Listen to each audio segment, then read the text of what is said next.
Alrighty, I'm gonna try this one more time. Let me add Stephen, the UK Carnivore, so that we can introduce him to you and talk a little bit about his.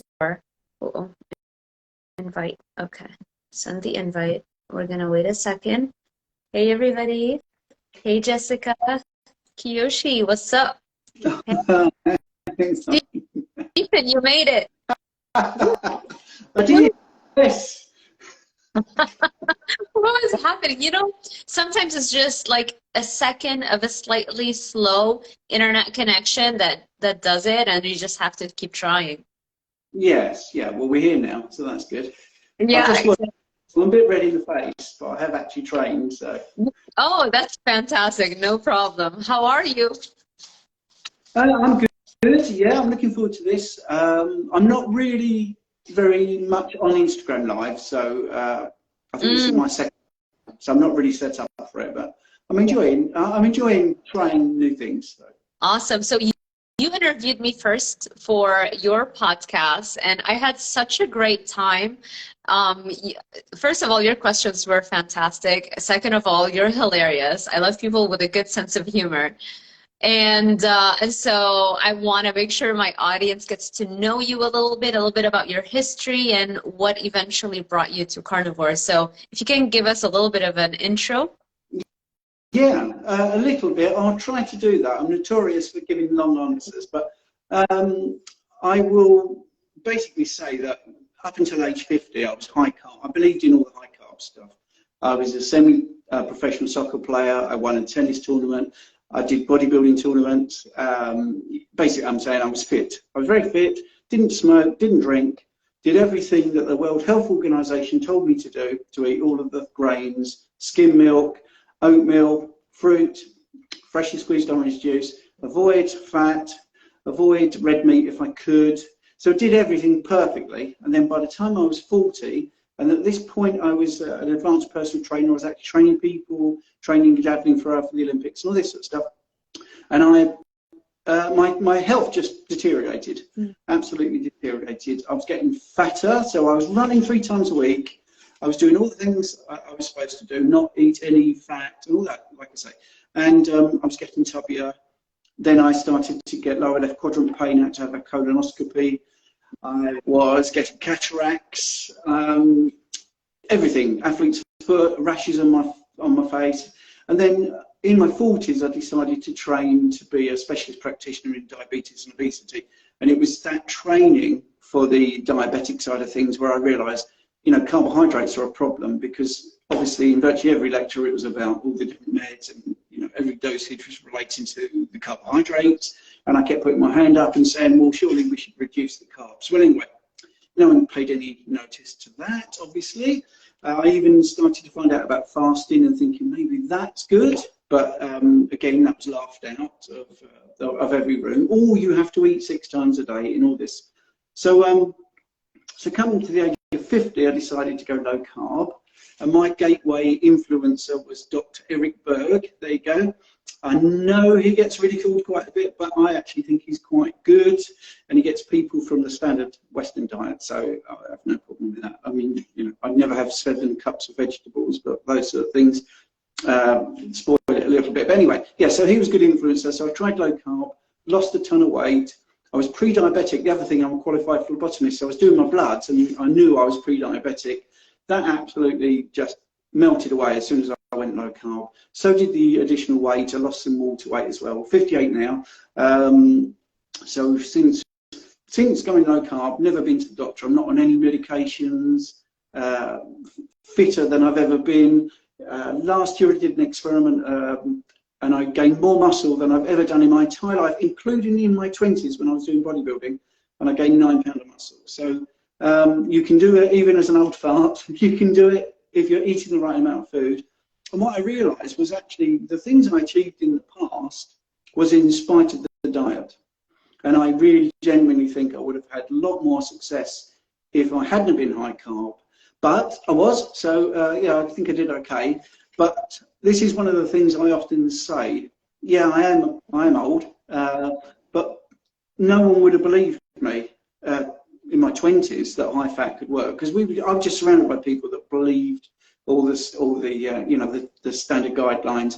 Everyone absolutely believed it. I believed it. And even now, when I see influencers saying, well, fruit's okay, come on, it's not too bad, I'm thinking, yeah, but it catches up with you. It does, it accumulates, because by the time I was 40, I still looked okay, and I can remember having a coronary artery calcium scan just before I went low carb, and actually going into the machine and the radiologist saying, why are you doing this? So it looked okay, and I said, well, I really must know how bad this is, because I've had a very high carbohydrate diet, and I'm convinced I'm going to have a terrible CAC score. And she actually laughed at it, and she said, no, I don't think that's true. I think, you know, just looking at you, you'll be fine, which is really, really problematic, actually, that many people do think that. So anyway, it was a terrible score at 639. So all of those things, lower left quadrant pain, cataract. Your CAT score was 639? 639, yeah. Okay. That was what year did you take that? That would have been just during my low carb journey, at the beginning of that. Okay. So I want to go back, but here in the UK, sorry, this is really annoying me, not very professional. But yeah, so yeah, I want to go back, but here in the UK, we've got such a huge waiting list. Mm-hmm. There's a 12 million patient waiting list. I'm not going to go and get that scan done and take somebody else's spot. So I'm just going to wait until that waiting list has gone down. Then I will have a retest. But one of the things I would say, I mean, when I found out about that, every time I worked out, I had a band around me. I was worried about my heart rate. And since I've been carnivore, I don't worry. I don't have any pains, basically. When I was 23, you see, I told you it would be a long answer. When I was 23, I was told I'd be in a wheelchair by the time I was 50, because I suffered a lower back injury. And they showed me an image which was really convincing, you know, and I was absolutely certain that, you know, these guys with the white coats and this very, you know, plush surroundings with all this high-tech kit, they know what they're talking about. I'm going to be in a wheelchair by the time I'm 50. Well, that was rubbish, absolute rubbish. And, you know, I was very glad to find someone that was more holistic. And they told me basically to ignore that, and we did it with manipulation, and I did change my diet a little bit, and obviously, you know, I'm 58 now, so I'm nowhere near a wheelchair. How bad was the low back pain for them to tell you you're going to end up in a hospital? I mean, sorry, what wheelchair? Yeah, and the image, I mean, I could see on the image there were, you know, bone spurs basically on my hips. I could see that. But again, you know, that would be something I'd love to have tested again. But I don't have the pain. I don't have any of that pain. And I had it. I was hospitalised. So I've been hospitalised a few times in my life, and it's been back pain up until I was 50. Like I say, I had a couple of incidences where I'm quite competitive, and I was playing squash in a squash club. One of the players there played for England, so it was well above my pay grade, and I was stretchered off because I was over competitive. And the other couple of times I've been hospitalised, I used to be allergic to fish, any types of fish, and I had 2 meals where there was some fish in the ingredients which I didn't know about, and I had, you know, the shock, and, you know, everything was swollen up, and you know, I was hospitalised. So the weird thing is, I mean, again, that was something I was told, you'll always be allergic to fish, that's it, you can't eat fish, they're off the table. Well, I can eat all sorts of fish now. You know, people watch my YouTube, they see what I eat in a day. Actually, I really love eating fish because I thought it was off limits. So I love salmon, and I love mackerel, sea bass, scallops, prawns. See, all these things I could never eat. So I think that's been interesting. So I lost all my pains. I lost athlete's foot, which for years had plagued me. 30, 40 years nearly of athlete's foot. That's completely gone. I had a big rash here. Looked like someone had got a strawberry and, you know, pressed it against my head. That rash has gone. I used to get that when I was stressed. So, you know, that would come up every so often. Well, maybe I don't get stressed. I mean, I've just realised that. So maybe this diet stops me getting stressed. Maybe that's why that doesn't happen. So that's a new thing I've just realised. So anyway, yes. And the other thing, the reason I'm a little bit tentative about Instagram is the sound from the phone. I wear hearing aids and I lip read. So when I do Zoom, that's phenomenal because I can have really good sound. I can, you know, they have captions in the meetings. I don't know if you know that. Zoom gives you live captions, which is really, really helpful for someone like me. I didn't know. Uh-huh. Yeah? And, yeah, I have no idea. And so this hasn't got that. So I'm a little bit stressed about hearing you okay, but I can hear you okay. But the point I'm going to make is on the phone, I have a slider for how loud my hearing aids can go. And since Carnivore, and only since Carnivore, that slider has gone down and down and down. So my audiologist cannot believe that I've started to get better hearing. It's not fantastic. It will never be fantastic. But when you've had, so I was diagnosed as deaf, basically. Now you can't say that, you have to say hard of hearing. But I was told I was deaf at 23, and my hearing has just plummeted all over that time. To have like a hockey stick moment, you know, where that's a small screen here, so down there, it's gone back up a little bit. So that shouldn't happen, apparently.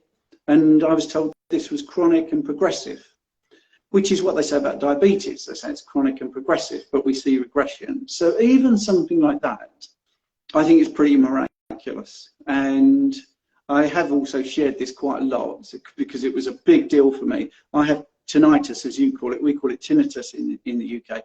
And that last year I was in a field and I said to my wife, wow, can you hear that? And she said, well, there's nothing to hear. And I went, I know, it's silent. I can't believe it.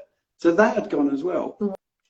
Wow, that's amazing. I mean, things that you don't even think could ever potentially be linked to diet. We see a case after a case of just wild things getting improvement on a carnivore diet. So that's fantastic. With regards to the hearing loss, what started it? Well, I had a pretty traumatic childhood, I think, and then my parents were very much into grains, and basically they died very young because when vegans go on about colon cancer and all this sort of stuff, my mother didn't do all the stuff that I'm doing. I mean, she was skim milk, bran in the morning, lots of fibre, brown bread, all the stuff you're supposed to have to avoid colon cancer, and she died of colon cancer. She actually had a 9-pound cancer growth at the end of it, so it was horrendous. So this might be a bit deep, but anyway, my father died. Then my mother was very ill for a long period of time in my teenage years, and I spent every single day going to see her, and she was in intensive care in and out for a long period of time. And one of the nurses there, who was quite young, we actually started seeing each other in my, when I got to about 18. And then she died of breast cancer, and then my mother died, and my dad died. So my GP actually said, this is not a medical opinion. I think your ears are not working because you just don't want to hear anymore. So I got all these wrinkles when I was in my 20s. These haven't got worse, but I looked like an old man when I was 23. I mean, I really did look stressed.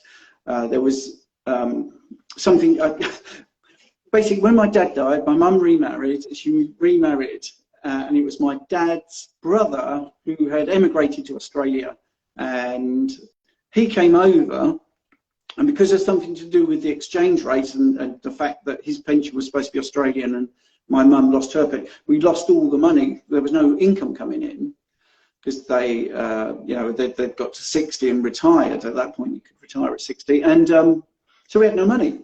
So I was doing, so when I was at school, I was doing Saturday jobs, and as soon as I left school, I actually worked during the day, and then I worked at night.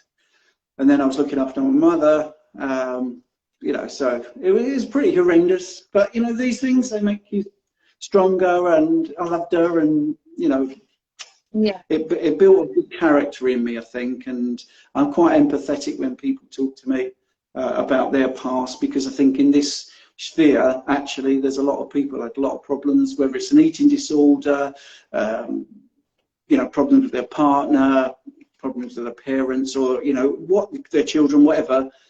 I really get that stress is a huge factor into health, and if you're not sleeping, you're not recovering. So it was good experience in that I can tap into that when people tell me, oh, carnivore's really difficult. You know, my daughter's gone AWOL, you know, she's not talking to me, something like that. And instead of just saying, well, come on, you know, don't let that stress get to you, which is a rubbish thing to say, you sort of drill down as to what's actually going on and what's triggering what they're doing, you know, because everything we do is a learned behavior, you know. So if you have a problem and your go-to food has always been this food, well, you know, if your life stops having problems, then you have a new problem, it comes up, wow, that old food sort of resonates with you. It's like, oh, I remember when I had those other problems, and that sort of made me happy. So it's been a, I don't want people to switch off. It's quite a gloomy picture. But anyway, so yes, that was the diagnosis that actually resonated with me. All the other ones were contrary to common sense. One just said you got permanent nerve damage, you won't get any hearing back. But I had moments throughout the day where my hearing would be better. So it was like a roller coaster. Although it was going down, it wasn't like linear. So I'd have it go down, and then I'd get a little bit, and then I'd go down and have a little bit. So it didn't make any sense that it was nerve damage. There was something else going on. I mean, I've got my own thoughts about it now, but I won't go into that. Very interesting. Very interesting. Yeah, stress. I'm sure that we still wildly underestimate the effect of stress. I know I do. As much as it's just also we hear it so much, we kind of like we don't even pay attention to it, because like anything happens, oh, it's just stress, you know. And also I feel in this community, we've been to doctors about certain things that we know aren't right with us, but it doesn't show up on a lab test. And so pretty much everybody in this community has heard this from a doctor. It's like, it's just stress. And so we kind of like don't even want to hear it anymore. But it's true. It really does have, in legitimate situations, a really large effect on your health, gut health, everything. And it's wild, like that can influence even, you know, your hearing to or potentially, you know, I know that you have your thoughts on it. It could be other things as well. But yeah, thank you for sharing your story with us. Well, I mean, the carnivore story was a 30-day challenge on my 55th birthday. So I'd never heard of Joe Rogan, never heard of Shawn Baker, Jordan Peterson, because I'm in the UK, all these big names I've not heard of before. And the best place to go to get coached to do the carnivore coaching was MeetRx, I thought, because of Shawn. And that's how I started out. And it was, well, I'll try this for 30 days and see, you know, it seems to be working for everybody. And of course, now I am sort of nearly 4 years later, and I just think it's been the best thing I've ever done, really, for not just the food and the health, but it's a really fabulous community. And I like how supportive it is and how open-minded everyone is. This is the thing. You know, like I say, when I was doing the high carb stuff and I was doing my personal training development, people just closed to every single option that you talked about, absolutely everything. I really seriously can remember being told by about 11 personal trainers in the room, you can't fast, you've got to eat. You've got to eat at least 3 meals a day if you're working out and all this sort of stuff. And I just look back and I just think, well, they didn't even entertain it. They didn't even consider that that's a possibility. So if someone, you know, someone says to me, I'm taking this supplement, for instance, and it's made a big difference, I don't dismiss it. I actually want to find out why that happened.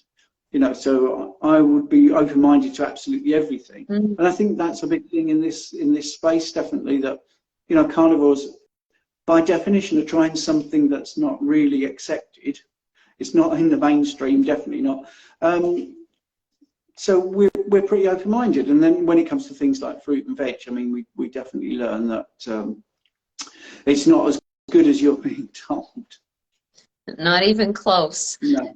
So can we talk a little bit about the A1C, because I remember last time we kind of touched upon it a little bit, and I wanted to ask you to elaborate a little bit more. And I think more people need to know this when they go on carnivore, especially if they want to reverse diabetes, regulate their blood sugars. This is something that could happen, right? This elevation in A1C. So can you share a little bit your take on that?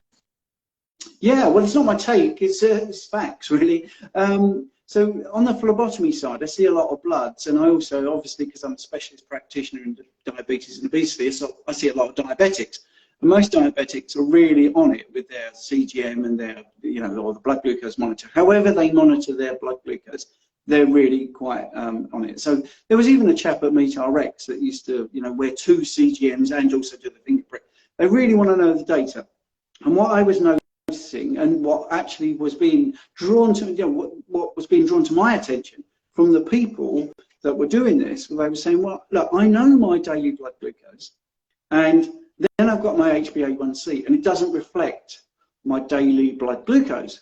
So is this a problem? And because the mindset is, well, the HbA1c is the predictor of diabetes, there must be something that's not joining up. But there is a clear and obvious thing to talk about. So if someone is hemolytic and you take their bloods, hemolytic means that their red blood cells die earlier than expected.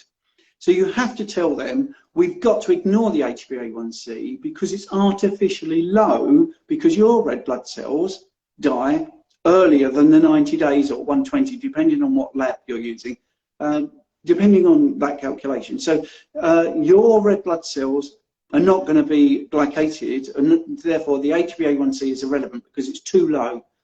We've got to look at your fasting insulin, your fasted glucose, and your daily blood glucose. They are the markers, right? So I was thinking, well, if you've got a set of circumstances where the HbA1c is ignored because the red blood cells are dying early, what about if they die later?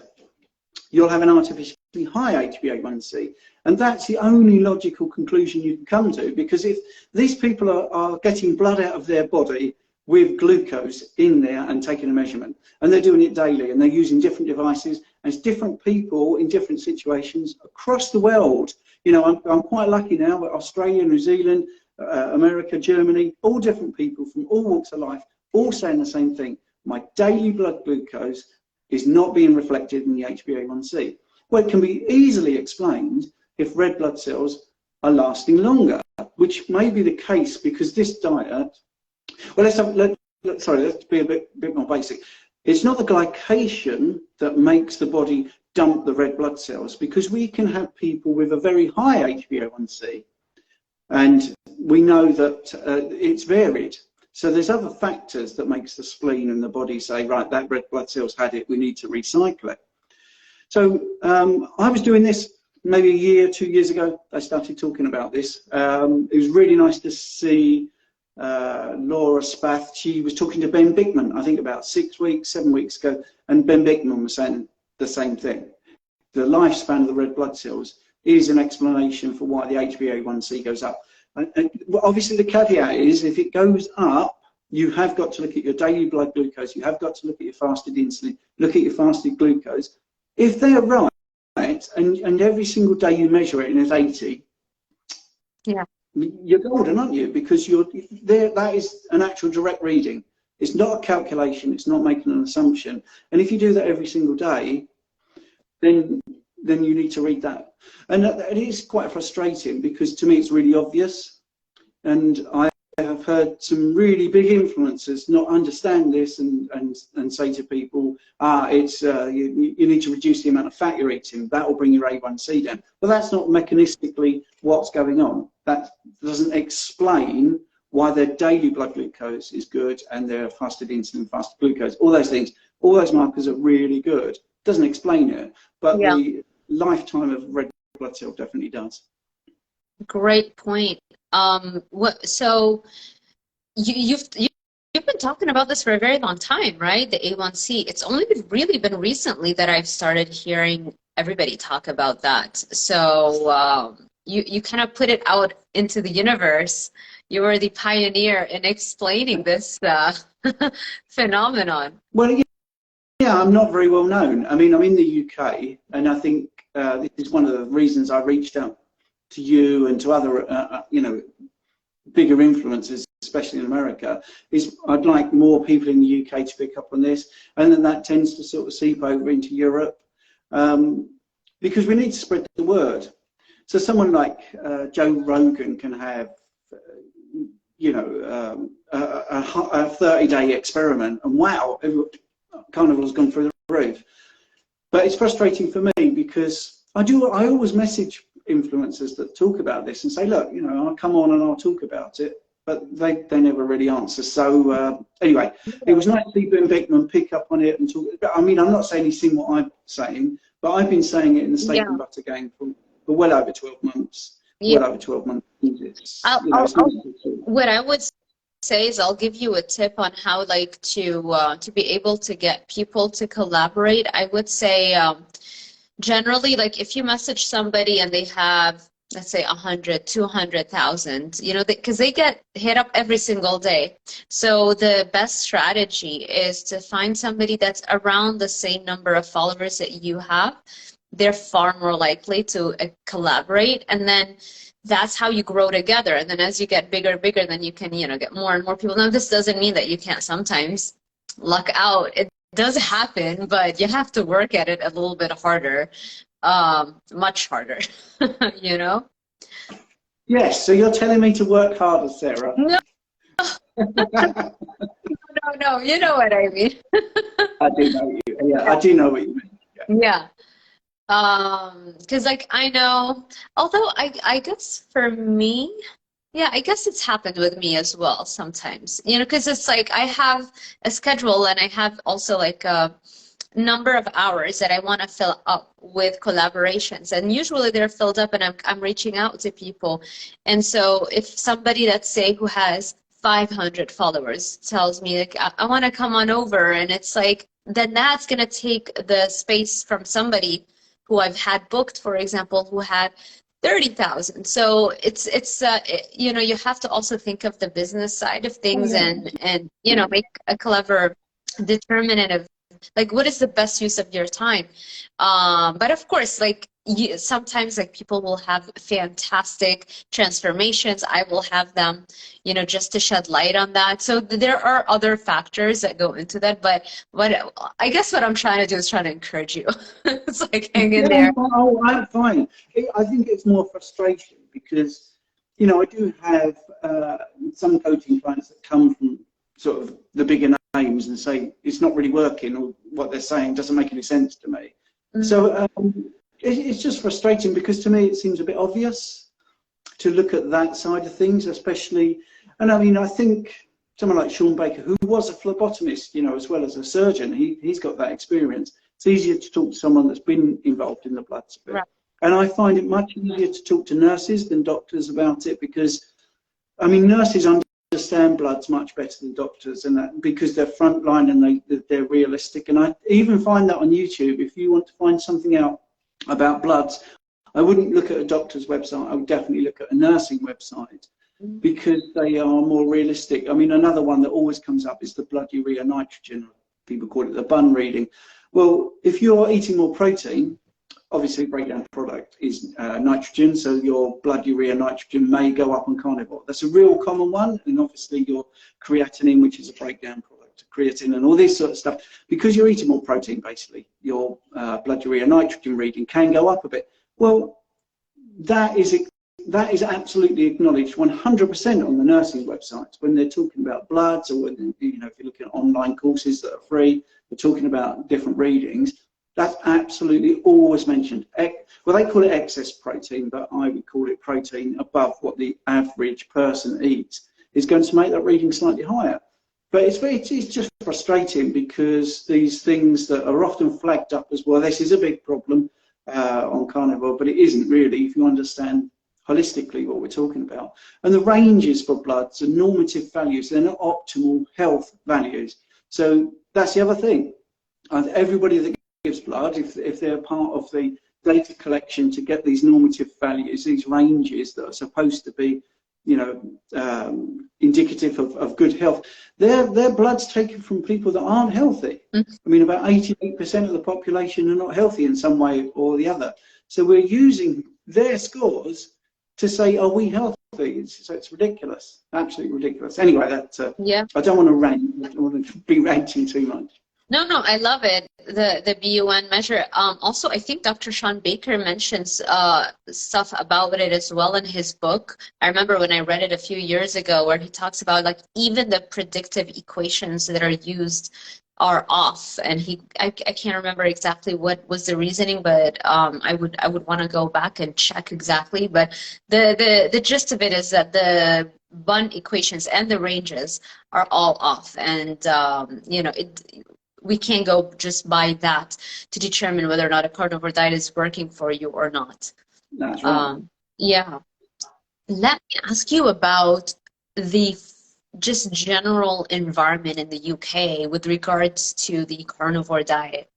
Is it as popular? I'm not going to say that it's that popular here anyway, but like compared to here.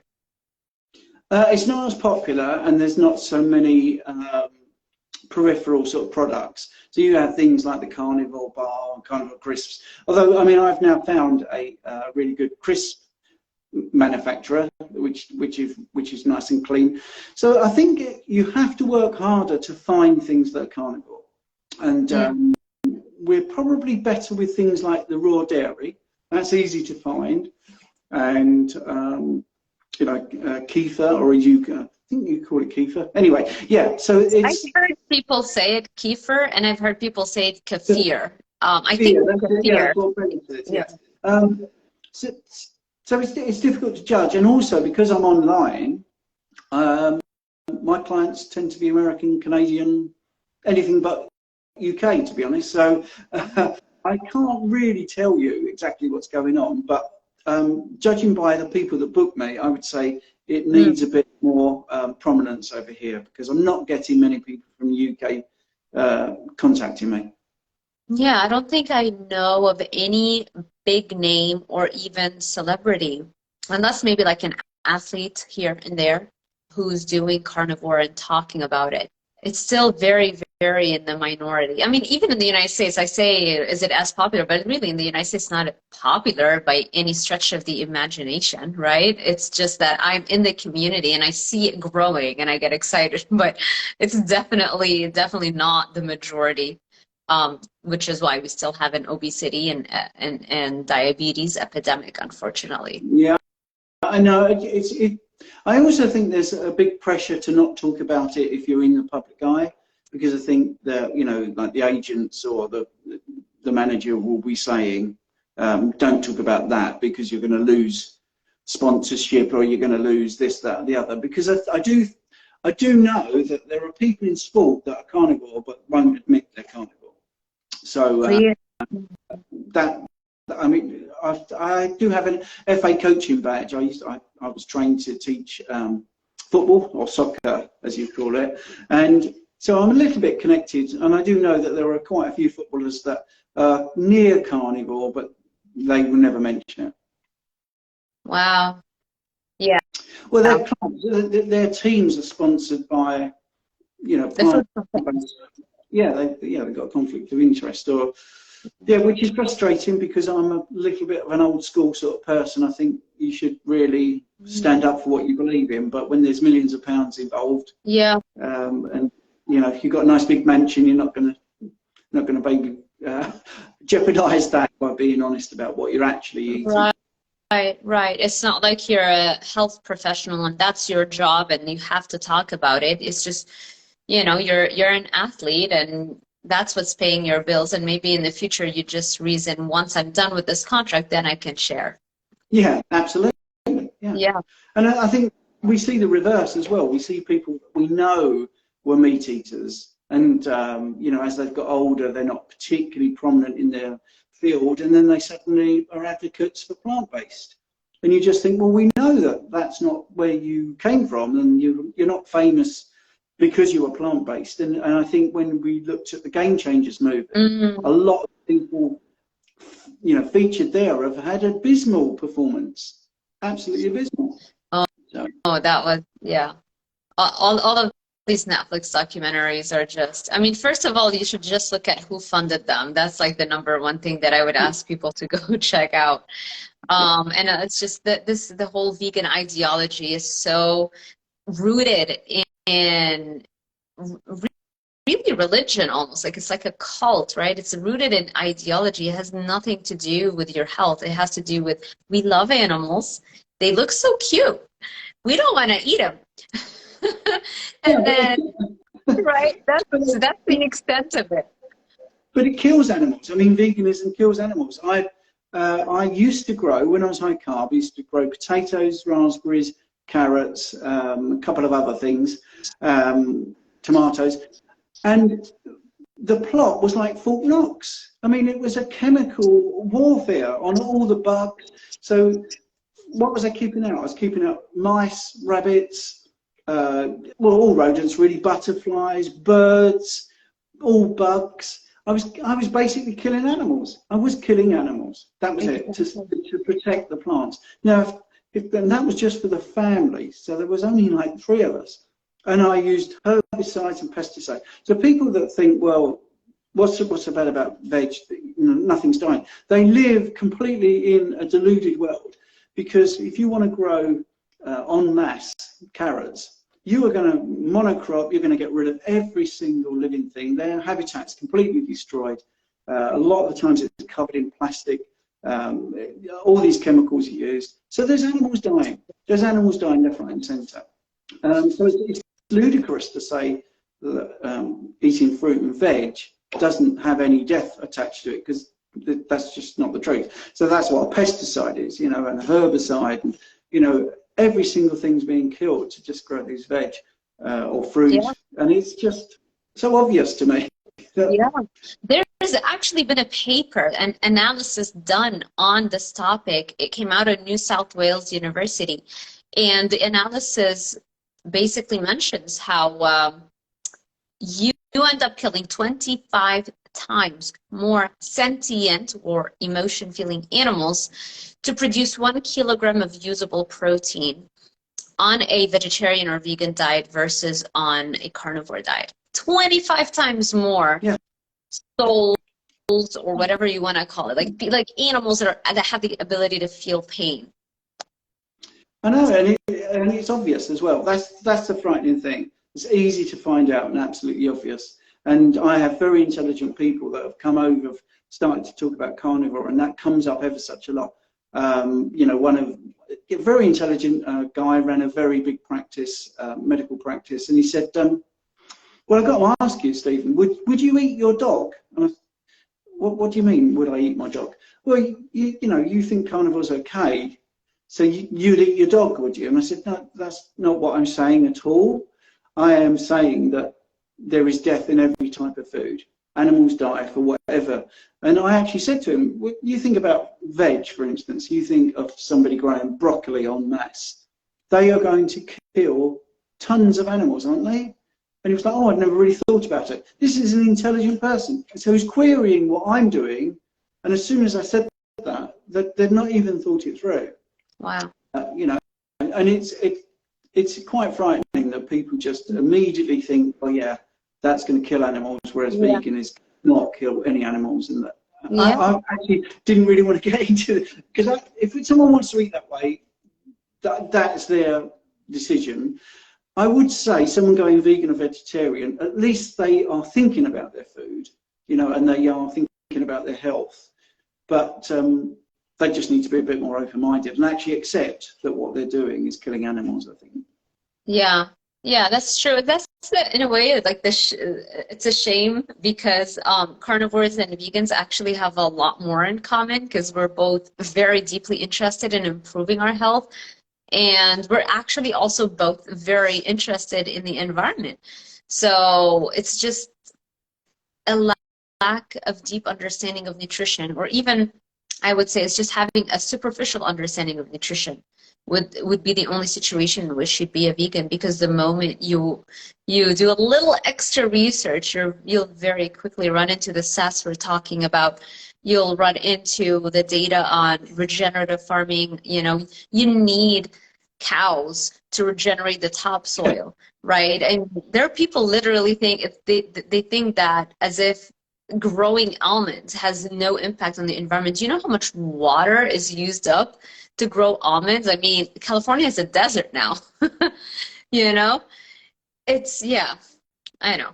It's frightening. I mean, I've got 2 degrees. One is in English, and the other I've got a science degree.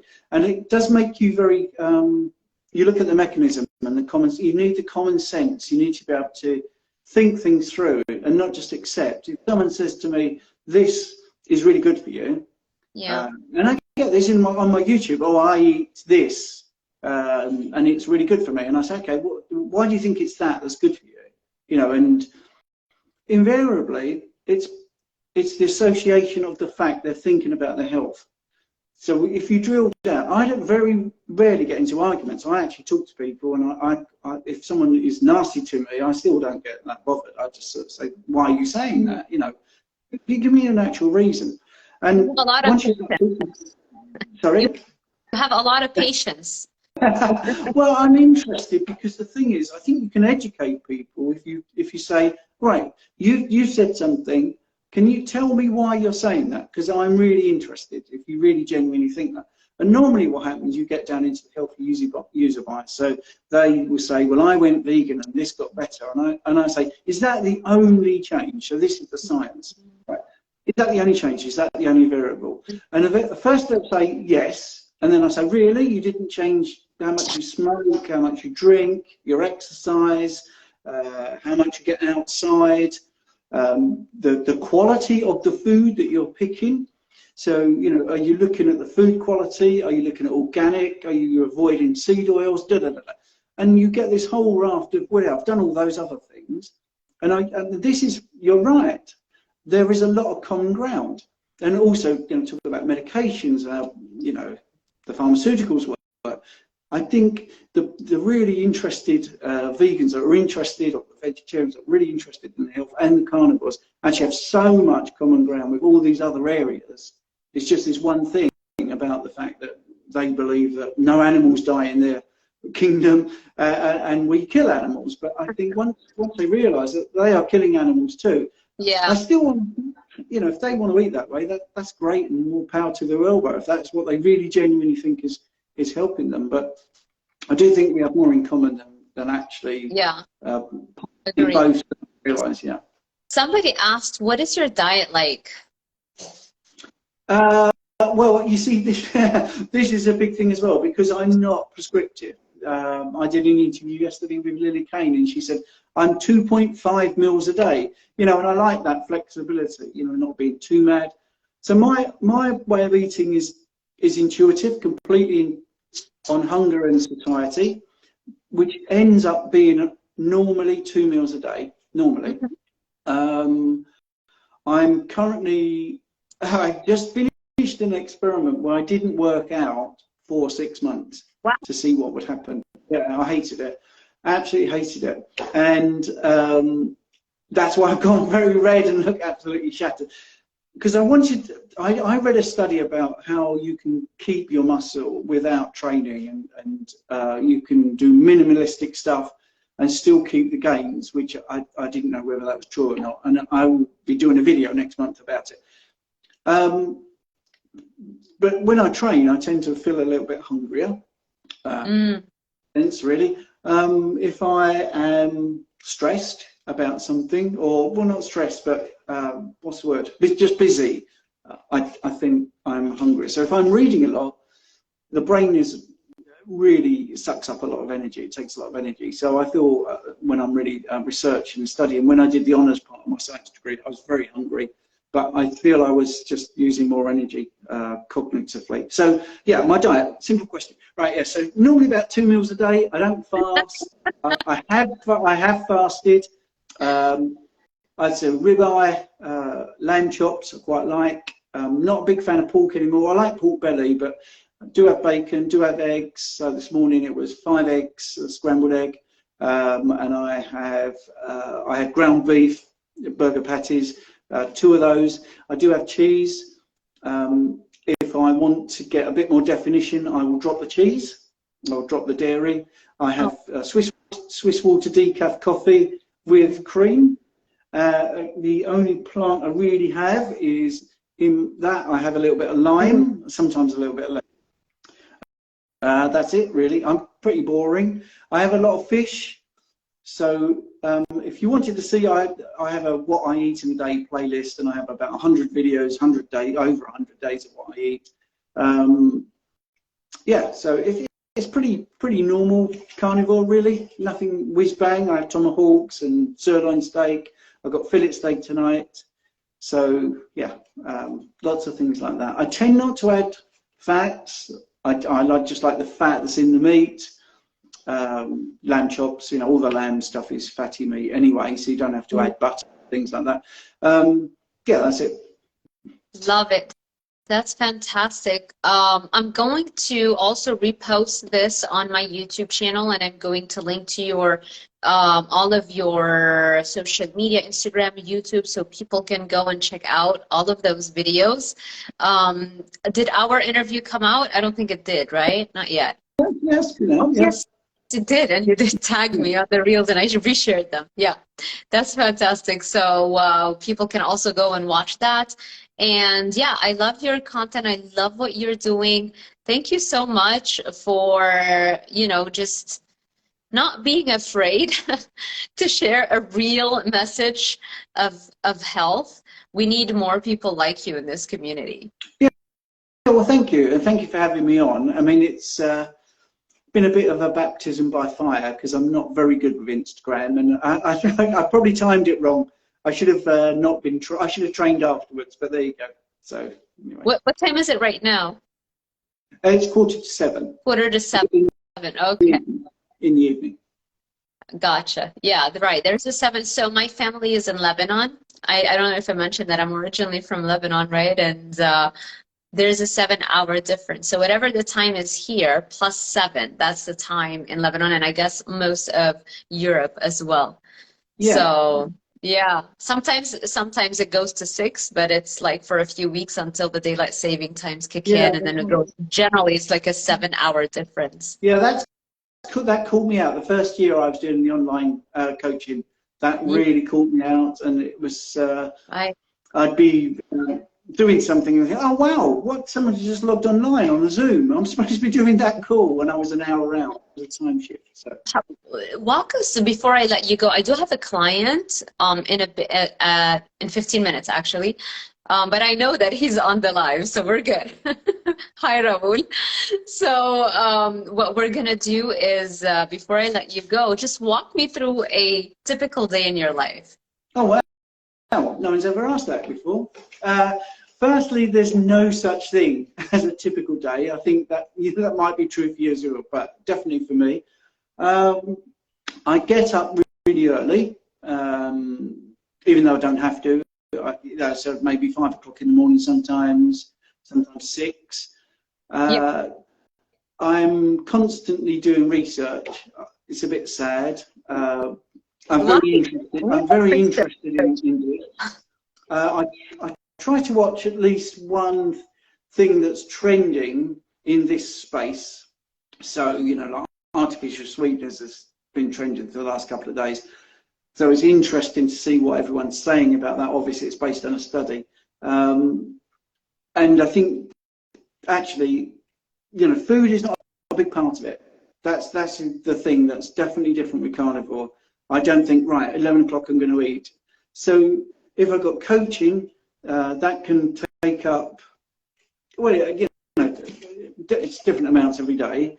I also do a lot of research for the person that I'm coaching, so I might have some bloods come in, I might have health and activity questionnaire come in that they profiled and sent me. Because I do rehab as well, I will see people face to face, which is actually more satisfying than the online coaching because it's instant. So I had a tattooist come in, and he couldn't move his neck. So this was a couple of days ago. He couldn't move his neck. This is about as much movement as he could get. And he'd been everywhere, MRIs, seen doctors, everything, injections, all that sort of stuff. And this sounds big-headed, isn't it? I'm just very good at rehab. So I said that I could get his neck sorted. And I wish I videoed it, because within 20 minutes, he got full range of motion back. He was doing all this. Wow. I have done it a few times on YouTube. I'm not really that savvy with the social media, but I would say I've had that sort of moment where people laugh because they can't believe how good the treatment's been, how quickly it's been resolved, maybe 100 times in the last 3 years. So, you know, they'll get their arm and can only move it to here. That's a common one. I've got about 4 or 5 videos of it where they can't move their arm much, and I rehab it and it's up there. That is really rewarding, because they'll say, wow, I've not been able to do that for 6 years. I've not been able to do that for 20. I had one guy, he had not been able to move in a certain way for 20 years, and within one session, they were moving back. So I do a bit of rehab. Stroke rehabilitation is a big thing for me. That's very rewarding as well, because, you know, you get a lot more movement. And then I try to talk about nutrition if they're open to it. More often than not, they'll listen to low carb, but they won't necessarily do carnivore. So yeah, there's a couple of hours of doing rehab, so a couple of hours doing research, then there's a couple of hours doing coaching, and then there's video editing for the channel. I'm trying to grow the YouTube channel, obviously. Yeah, just the general sort of stuff like that. And obviously it used to include training. I've got an X3 bar. I use the X3 bar, but I'm not doing that at the moment. But I am now. From today, I'm going back to the X3. So that will be 3 to 4 times a week. But I only do workouts for about 10 minutes. That's always been the case since I've been carnivore. And I've had more results from short, hard, intensive workouts than anything else. And I've also got an online workout program for people. So I've got about 26 people following a program at the moment. Fantastic. And if people want to work with you, how do they reach you? Well, the best thing is the UKCarnivore.com website, UKCarnivore.com. That's it. And it's all there. Obviously, rehab I can't do unless it's face-to-face. So you've got to live about 10 miles away from it, but you come to me. So yeah, just that. And so there's online personal training, there's online coaching, obviously. Yeah, there's a lot there for you. Love it. Fantastic. Thank you so much, Stephen, for coming and, you know, sharing your story with my audience. And thank you also for the original interview where you interviewed me. I had such a fantastic time.